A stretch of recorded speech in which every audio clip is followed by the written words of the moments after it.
Hey, and welcome to another episode of the Art of Braids podcast. I'm your host, Karen Tenord, and today's guest I'm super excited about. And what we're talking about is about the importance of natural products within the world of beauty. And today's guest is Yve-car Momperousse, co-founder of the amazing brand Kreyol Essence.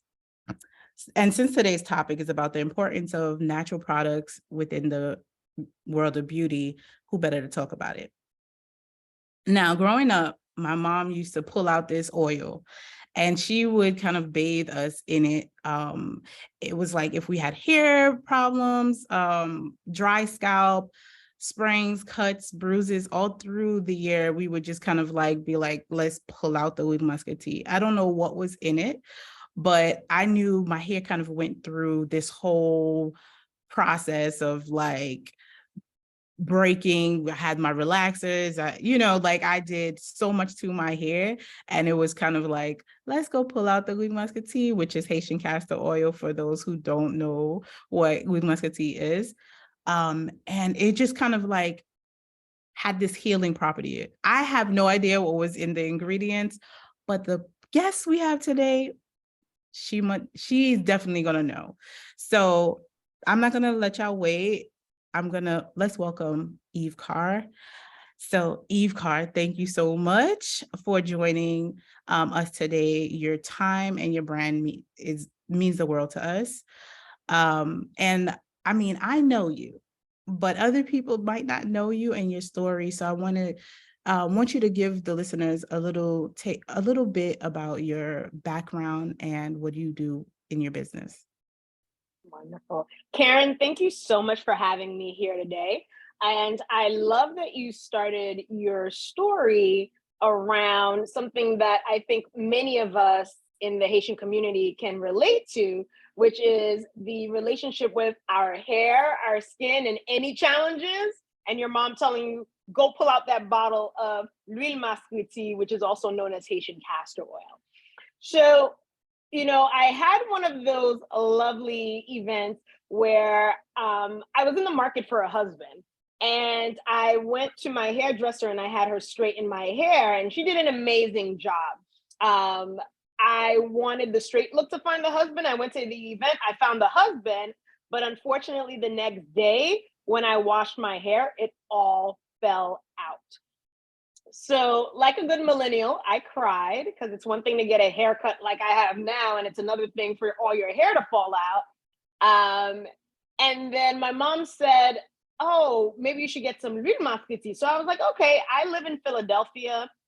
I'm going to go to stores. I'm going to look for the product because surely it's Mhm. there." I went to all the pharmacies, but everything I found had hexane, bleach, and other additives. It wasn't the pure black castor oil that I grew up with. So I asked my mom to send me some from what I call the immigrant stash. And the immigrant stash is not something you can share easily. It's not something you even find in North America usually. But she sent it to me and it was in a Haitian rum bottle with tape all over it. And I said to her jokingly, what if I started a business out of this so that anyone who's looking for Haitian castor oil can find it? I mean, it's something that's in our culture for centuries, and we all know it works. We're not sure why, but it just makes sense to have it. And she said, actually, that's a great idea. And when I started looking at the social impact that we could have if we hired Haitian farmers to make or to grow the castor seeds. The idea that, we're looking to find jobs for people in Haiti, but particularly women, and there was just a lack of that. This idea that, oh, if a bunch of people need black castor oil, well, these women can make it and I can create work. This idea that, with Haiti, everyone knows it as the poorest country in the Western Hemisphere, Right. but not many people know us for our riches of the plants and the herbs. And we also wanted to change the dynamic of just giving aid to Haiti. And that's really all that my hair catastrophe, plus looking at the social impact, is why I started Kreyol Essence. And I am a proud co founder and CEO of the company. Okay, so I just want to touch base on the fact that you said that, well, congrats on all of that. I didn't know about the hair part, which is Mm-hmm. crazy. But Yes. when I watched Shark Tank, and then I seen um this Haitian product being so displayed and just looking so good, like I was like, oh my God, look. Yay. So the way that it was look, I was like, okay, now let's elevate the culture. Elevate Um, the culture. yeah, but this is kind of like a side note. It's because you mentioned you was looking for a husband. Mm-hmm. What was the reaction of your husband? Like, because that's also like, what is he thinking? Like, how is he gonna see me? He see me with straight hair, and now all of a sudden I don't have like Hair. what was like what was that? One I like to start off with, it's interesting to me, and I think a lot of women go through this, is that I felt the need to straighten my hair to find the husband in order to look the best. So that's one part. Second, my partner and husband, he's also my business partner, Stefan, is who I met that day. Or we knew each other, but that is who I ended up connecting with at this event that day. And what was always beautiful about our relationship is that when he saw me after and I told him, he saw me, he didn't flinch. He was just like, okay, well, I guess you're gonna have to like go through the process of growing it back. Are you gonna wear a wig? Like, what are you gonna do? And I think part of the beauty of our relationship is that I feel like he's always loved me and seen me for who I am. And I'm one of those who changes my hair all the time. I always have a different hairstyle, Yes, I've long, seen short. you. It changes a lot, which is why I end up having hair catastrophes. But that is also part of when I knew I found a life partner, because he saw me beyond my hair, and we are all beyond our hair. Our hair is a form and an expression of who we are, but it is not who we are ultimately. Yeah, you said it. I couldn't say it any better. And it's just kind of like, it's just an extension of who we are, and it Right. should not define us. So I really Mm-hmm. appreciate you saying that. So I'm gonna go on to the next question, right? Because we Sure. done touched Yeah. on. So now with introducing a new product, right? Or just tapping into that market, we already know as Mm-hmm. Haitians, Weed Muscatine is amazing, and the business, and the benefits of it. How did you deal with the fear or doubt from yourself and others when introducing the new product or products? Mm-hmm. That's a great question. I think the first thing to help quelch doubts is to have the right people around you. I shared the idea with key friends and folks in our community. And, I started off small, doing a little bit of product testing. I had the black castor oil in my bag and in my purse. And when we went to events, I would just kind of pull it out just to see what people thought of it, not knowing what the reaction was going to be. And people's I lit up. And what I noticed is that everyone had a story. You know how you started off with the story of your mom? Yes. I gave you a story. Everybody had a story. And I said, more than the fact that it works, right? Because at the end, everyone was like, okay, this is what it helped me with, is that there was a story, which meant that it was something that was connected and part of the fabric of the culture. And that caught my attention. The other thing is everyone had suggestions around how the product could be made and formulated to impact our community. So to me, I was like, all right, I think we're onto something here with that, when this is the constant reaction. And even as we were, checking in and making sure that we were really giving up a need, or we were giving the community a need, I had one mentor when we were further along in the process who said, is this a hobby or is this a business? And that was a challenge to me. That was a shock to my ego, Right. because Like, at one point, he was ultimately making me make a decision about if I was going to go forward or not. And the ultimate testament of that is if I was going to go all in, because I had already gathered the pieces, I already had a plan, but fear was holding me back from ooh, executing it. And that Hmm. challenge made me go straight through and said, if I believe in this, I have a plan. I have to go out on faith and try and launch the business. Wow. I mean, saying that, like just kind of preaching to me. Like, I'm like, all right, God, you're trying to speak through Yve-car right now. I receive it. I receive, Receive it, receive I it. receive it. Yeah, no, okay. So you kind of like had seen the fear, felt the fear, and did it anyway. And that was like Yes. the, the courage in you, the courage in you. Yes. A photographer that we work with, Michelle, she has this thing that her and her daughter repeat is, Mom, I'm scared, but I'm doing it anyway. And I think that's so beautiful because you can acknowledge your fear and still work through it. And I think often we think it has to be one or the other, but most people taking a leap, they probably calculated the leap and did it anyway, because I think the regret of not trying is worse than failing. This is true.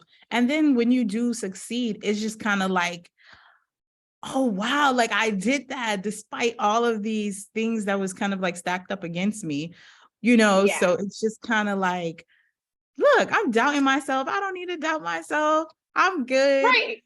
you know. Exactly. And I think the other thing is that if you fail forward, because failure is just, it just means that you haven't found the right way to do something, right? It doesn't mean that certain things are bad or that you're on the wrong path.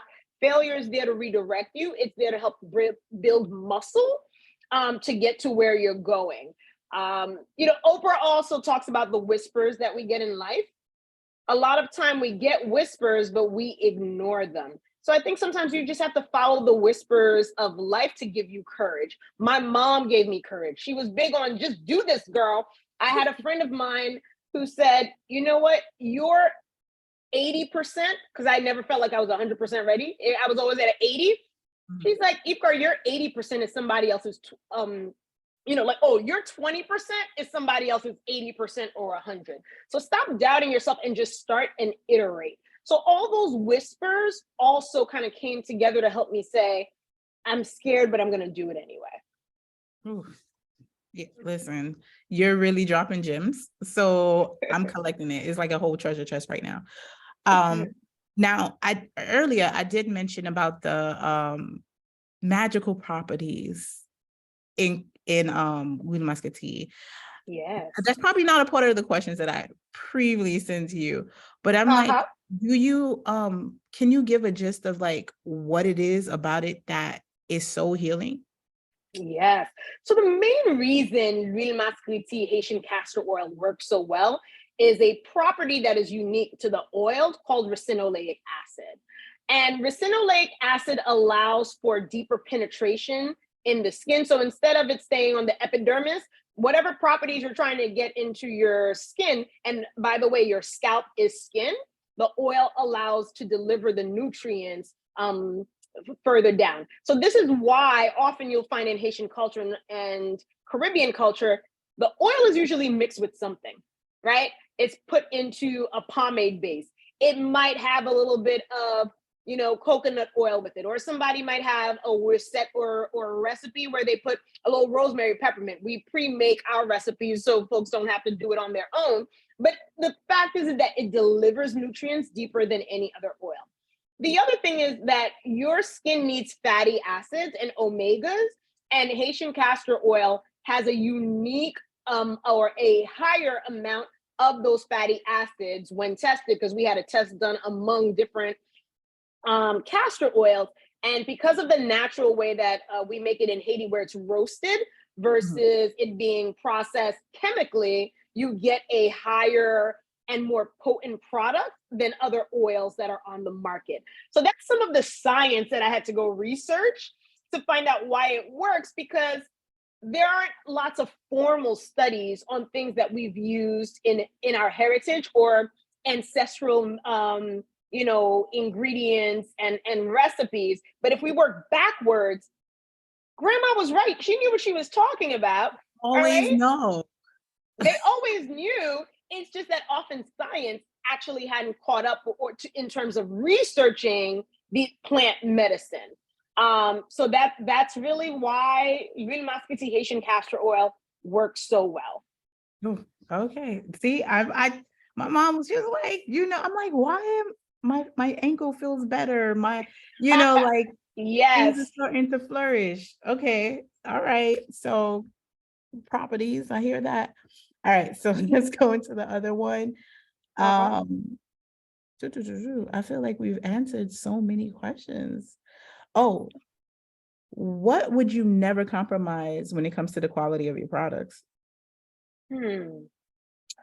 I would never compromise on efficacy and experience. And I'll say this, you can have an amazing product, but if it's not pleasurable to use, you're not going to use it, which is why a lot of people wanted to stay away from black castor oil. One, people would complain about the scent. It's very Two, some people it could be potent if it's not made correctly, right? Because black castor oil is actually supposed to be nutty. It's not supposed to stink. The problem is the way people were making it were so informal, there wouldn't be quality control to see how much water is placed in the product because you're literally making the products like cooking. So if you put too much water or not enough in rice, c'est ou bien du la pâte ou bien la boule. So meaning that if you're making rice, it's either going to be too thick or have too much water or too little. You have to have the right recipe and the right controls in place to know how to make it. So a lot of times when people would find it that it smelled, it's because it had actually gone rancid and nobody knew. So they were using an inferior product. The other thing is a lot of folks keep the oil because it has a long shelf life. They would keep it for like 5 years, 10 years. Yeah, because It is. it's so hard to come by. You be like, I know you'd be like, you're holding on to treasure. it. Yes, but if you didn't store it correctly, right? If you left it out in the open, if there was sun hitting it, then and if it wasn't in a dark bottle, like if you got it in a Gerber bottle, the way they sometimes sell it in Haiti, or a water bottle, the product would go rancid. So it also has to be stored and be placed in the proper container. And really, we like to say you should use it for no more than 2 years, because if you have a product that's sitting there for that long, depending on the condition, things could happen because it is nature. So that's one, is that I would not compromise on the experience, because one of the major properties that people love about the way we formulate black castor oil is that you have the rosemary mint variation that is not only great for stimulating the scalp, helps you with decongestion if you have a cold because of that rosemary mint. It also smells divine. So when somebody walks by, they're not like, ooh, they're like, don't you smell like a snack today? And you can choose if you're going to do like mango papaya, lavender hibiscus, chocolate. You can enjoy the product. And I think aromatherapy and the experience that we have when we're using natural products needs to be elevated. And that's what also keeps you coming back. So I will not compromise the experience in addition to efficacy. That's really good, especially coming up with an entrepreneur or someone in the braid community is like experience. That is really a tough thing that they do. They're just kind of like, I'm providing the service, I'm done, and that's it. It's like, no, the experience is like the product, how you address them, how you greet them, Yes. like that Yes. relationship. And the other reason that that's important for me, I remember when we were starting the company and we were thinking about where we should retail. And, prior to that, I worked at the University of Pennsylvania. I've worked for Cornell. So normally I needed to be formally dressed, look my best when I'm meeting with alumni. And when we would have to go into the city, all my colleagues, they're going off to the salon, they're going off to get themselves ready. I could never go to, a store or one of the premium stores and found someone who understood my hair type, who understood the products that I needed to use. I had to go to the beauty supply store. I had to go into my hood because I'm originally from Brooklyn. That's where I went. I had to leave the city and go. They could stay in their area, in the area we were staying in for work, and get what they need.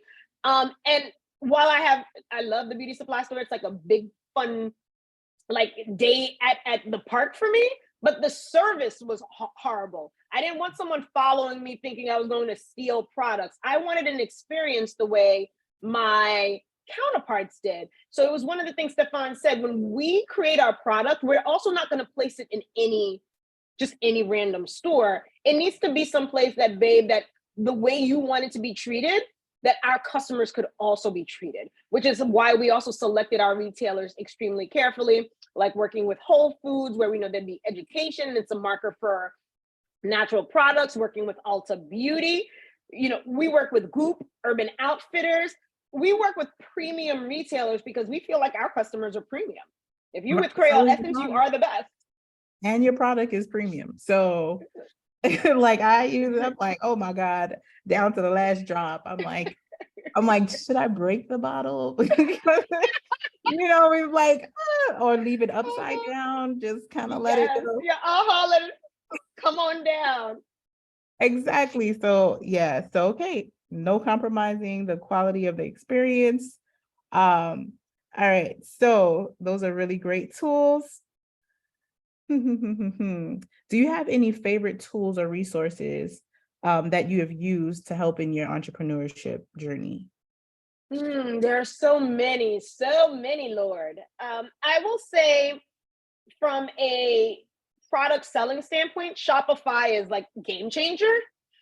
Really? So if you are selling a product, I definitely think Shopify is the best tool ever. And I say that also because before I started the company, I had different entrepreneurial endeavors and I used other web platforms and it was painful.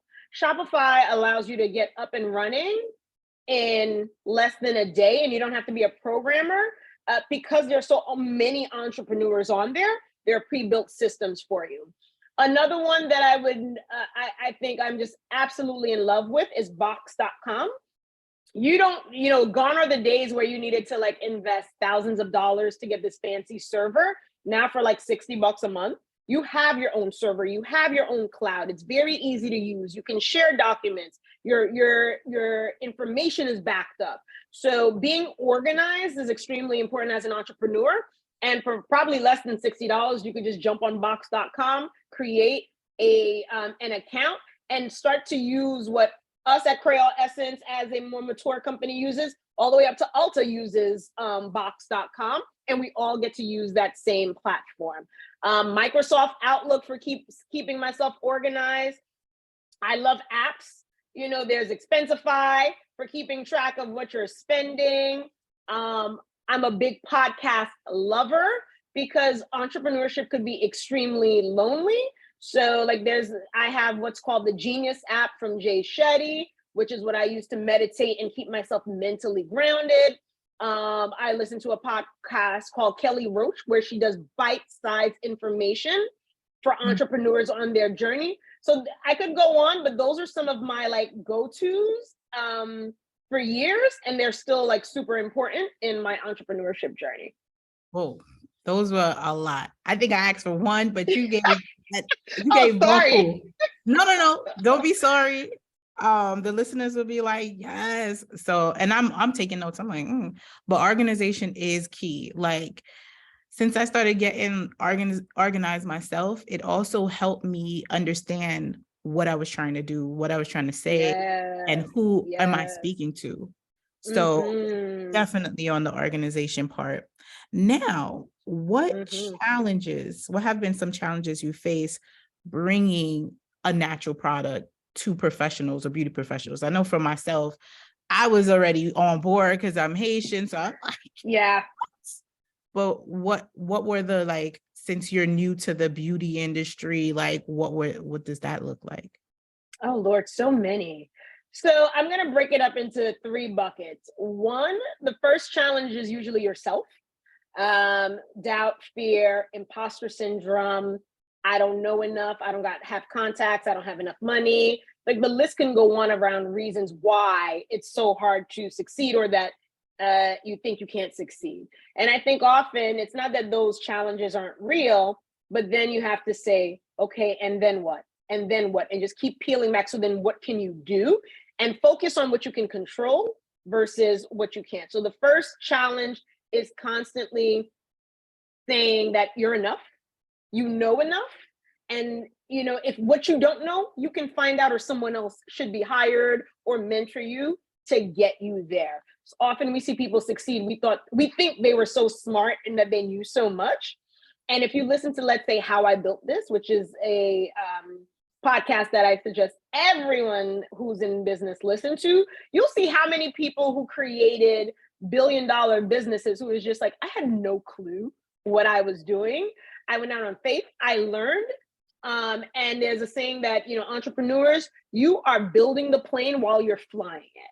And that's okay. You just have to, just go through the process. Second, I'm going to say external. Because we were entering an industry where it's predominantly male and white, even for, textured hair care, there are definitely learning curves around who do you talk to in the industry? Does anybody even care about this brand bringing in a product from Haiti? We received lots of critique that we shouldn't call the company Kreyol Essence. We shouldn't call the company, the product Haitian black castor oil. Everyone said, well, not everyone. Some people would say, you should call it l'huile noire, which is like black oil in French, which sounds beautiful. I should actually still trademark that for another product. Mm-hmm. But my partner and I, when you talked about like, what wouldn't we compromise on? We wouldn't compromise on making sure Haiti is at the forefront of the product, of the brand, and that Haiti didn't benefit from the success of the company. So Haiti is written everywhere. We were unapologetically Haitian, and we didn't quite actually care if someone would be hesitant to try the product because it said Haiti or Haitian on it. And to our surprise, it actually helped people connect with the product. It actually made people wonder, tell me more about Haiti. I only hear, about the earthquake, but you all have products. All these beautiful people are from Haiti. Tell us more about that.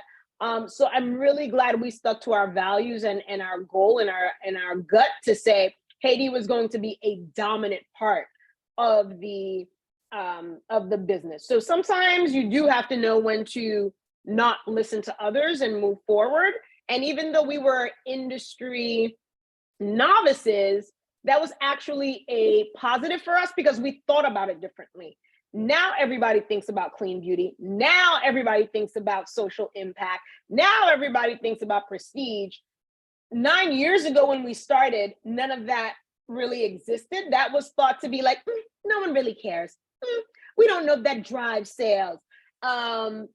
So not knowing helped us to see a bigger picture.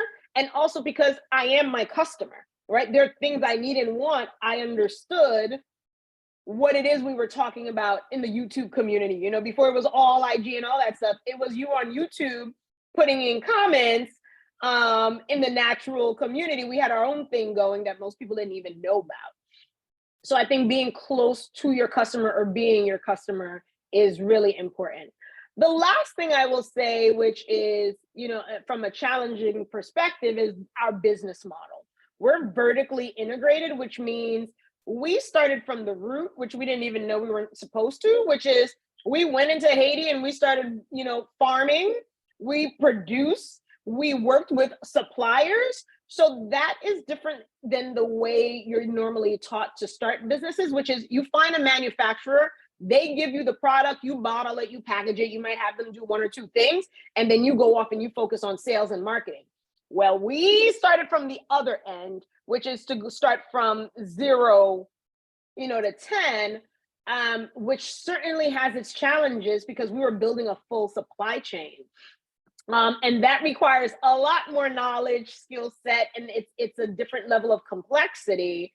And that was certainly a challenge when you start talking about the international component of Kreyol Essence, which a lot of people don't even fully think about how that actually happens. So those are the 3 buckets of challenges I guess I could share to try to summarize all the challenges that were coming at us as we were growing. Yeah, I mean, so the crazy thing is that ignorance is bliss. I feel like that kind of helped with just going to like, oh, I didn't know I wasn't supposed to do that, but I gained this knowledge because of it. Exactly. like sometimes you have to kind of like crawl before you can walk and then fly. Hmm. And I definitely think y'all flying at this point, like, and to put like Kreyol as to put Haiti on the map. I think everybody has tried, but it's like it's for Haitians, our ancestors, our parents, when they look at something that comes from Haiti and they're looking at like how belle it looks or how beautiful it looks, they're like, oh my God, that's mine. It's like a sense of pride, right? Oh, yes. I often say we don't own Kreyol Essence by ourselves. The community owns it. And I think that's what makes it special.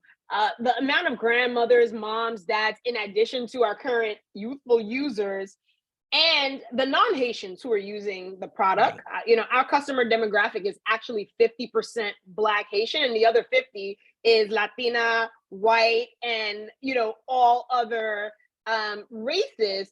And I think the beauty of that is that we are able to share the gift of our culture. And that is a sense of national pride. And, when you watch the Shark Tank episode, we talk about what a responsibility that is for us. We don't take it lightly because we know that as the first to do something, what we do also impacts who's coming behind us, right? So if it is a flagrant, horrible experience, there's so many others who don't get to build something, to create something when they were the underdog and then get to win, because people are gonna be like, oh no, we already did that, it didn't work. So we feel like the company is for more than us, it's for the tribe. And that's why we call our customers the KE tribe, because it Mhm. truly is a tribe and family. Yeah, no, I appreciate it. And I am one of them, like, yes, yes, yes. So I'm not gonna take up, well, it's just a little bit more. I got a Okay. little. So I think you kind of like touched on the hardest lesson. This is for both of y'all, you and Stefan. Hmm. So what is the hardest lesson you and your husband have learned being business owners?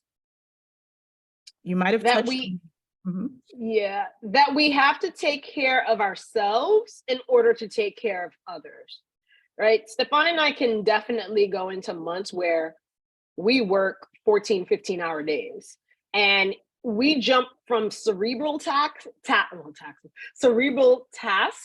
where our mind is fatigued to physical tasks, because we also have our own warehouse in Miami, and we, all of the operations is on us. So that pressure to make sure that we don't fail our community, that we figure out how to have an impact and to grow, right? Because as individuals, we need to grow. We also need to take care of ourselves. We need to take care of our team. When we go into work mode, it could never stop. So burnout is an actual thing and it's real for entrepreneurs. And because it takes 10 years to be an overnight success, it's important to pace yourself where necessary and to make sure you don't lose joy in what you're doing because you're working so hard. That part.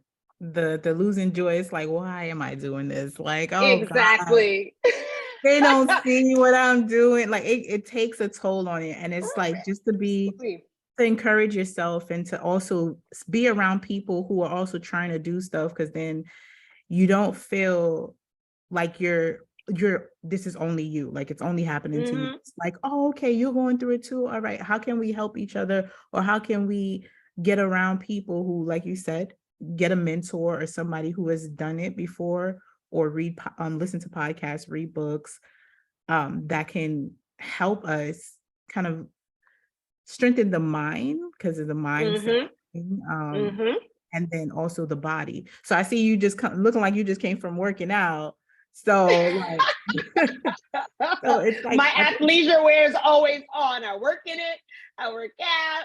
And working out is a really important part of my life.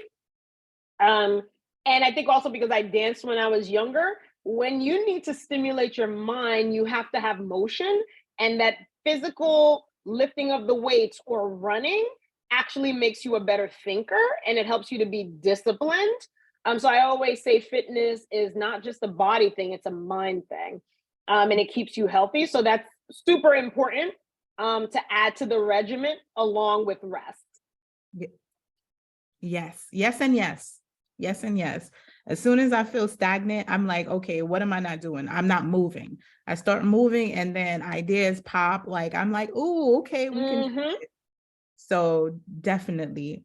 All right. So now okay, Yve-car, thank you so much for coming on the show. Before we wrap up, I want to just ask three light questions. Yes, Um, ma'am. so what is your favorite go-to braid style and why? Two, is there a book that you can recommend that would be great for a starting entrepreneur? And Mm, three, are there any new products, projects, or events that you would like to give us the tea on? sure. My favorite go-to braids are definitely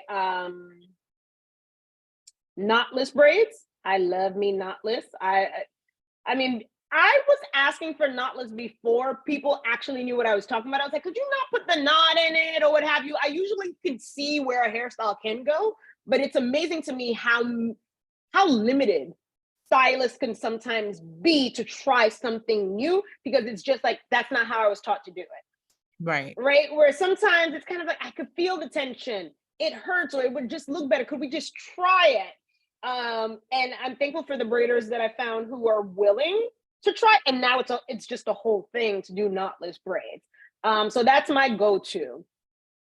In terms of a book that I feel all entrepreneurs should read, it's called The Entrepreneurship Journey, and it chronicles all the feelings in the roller coaster that you will most likely experience when you are on that journey as an entrepreneur. And I would say the second book, it's called 1 Minute Manager, because often we jump into entrepreneurship, not thinking about, oh, I'm not going to just be the solo entrepreneur forever. At some point, I'm probably either going to need an assistant or have to hire someone. And we never think about what it is to manage people.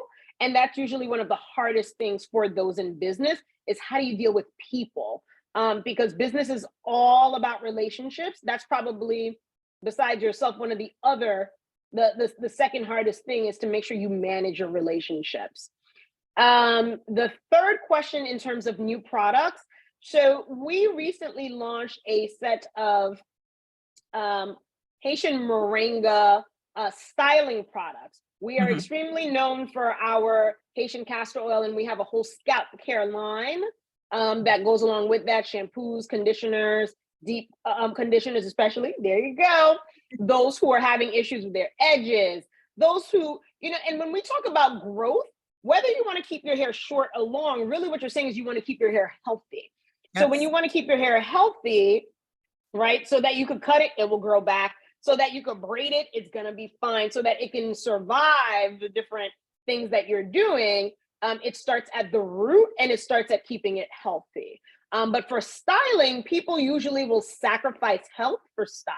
So we Ugh. wanted to make sure that people wouldn't do all this great work to get healthy hair and then ruin it with style. And you talk a lot about, ouchless braiding and making sure that it doesn't cause pain or hurt the scalp. So we developed a line of hairstyling products that are actually treatments as well. So you could find that all at Ulta Beauty or on our website. Yeah, yes. So the ouchless braids, the painless braids, I definitely am like, you don't need it. And that's why I wanted to continue with this podcast to educate braiders Mm-hmm. on how to create a better brand or better experience when it comes to their clients. And for clients, if they're listening, on what to look out for, like if Mm-hmm. you don't have to sit there and get your hair braided tight, you Yes. know. And then it was funny with the knotless braids, a lot of people, there was people who was coming to me thinking that the braids that I was doing was knotless. And I was like, it's not. But they're like, can you do it? And I was like, yeah. And then I would go on YouTube. I went on YouTube and was there like, Yep. what is knotless? And I was like, that's just feed-in braids. I was there like, oh, yeah, I could do it, right? Like it was just Yep. kind of like I was open to listening to what the client wants, and I think that is Yes. one of the big qualities in becoming a greater or a better braider. Um, Mm-hmm. And so let's see. I think we're kind of like wrapping it up. Yeah. Okay. So before we wrap up, can you tell Mhm. the people how to find you and how to find you and how they can support? Sure. So the ultimate way to support is watching our Shark Tank video, because I think it will allow everyone to understand who we are as a company and our goals. And that's season 11, episode 11, for Kreyol Essence. And then I think second, go onto our website, kreyolessence.com, or go into an Ulta Beauty and pick up a product that you may not have tried before if you were an existing tribe member. And if you haven't tried anything at all, pick up our rosemary mint. It's the top selling black castor oil at Ulta. We're super proud of that because it's been it's like our second product that we ever created. So I think people should try that, especially if you are a braider, because that Feel It formula, that soothing of the scalp while your hair is braided, nothing is better. As someone who gets her hair braided on a regular basis.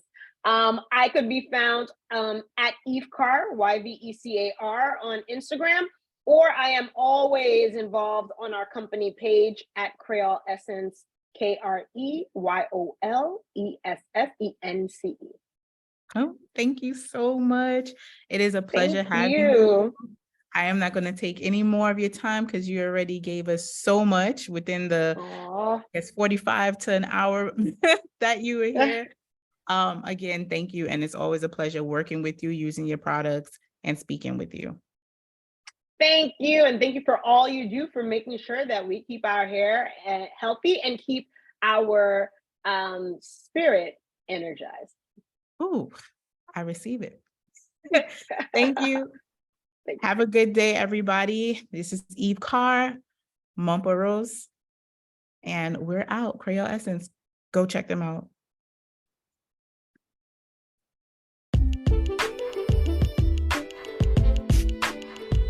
Listen, such an amazing interview. To get more info, go to kaidetres.com/podcast. Thank you so much for listening. I hope that you got a lot from today. Be sure to rate, review, subscribe, and show back up. Okay, see you in a bit.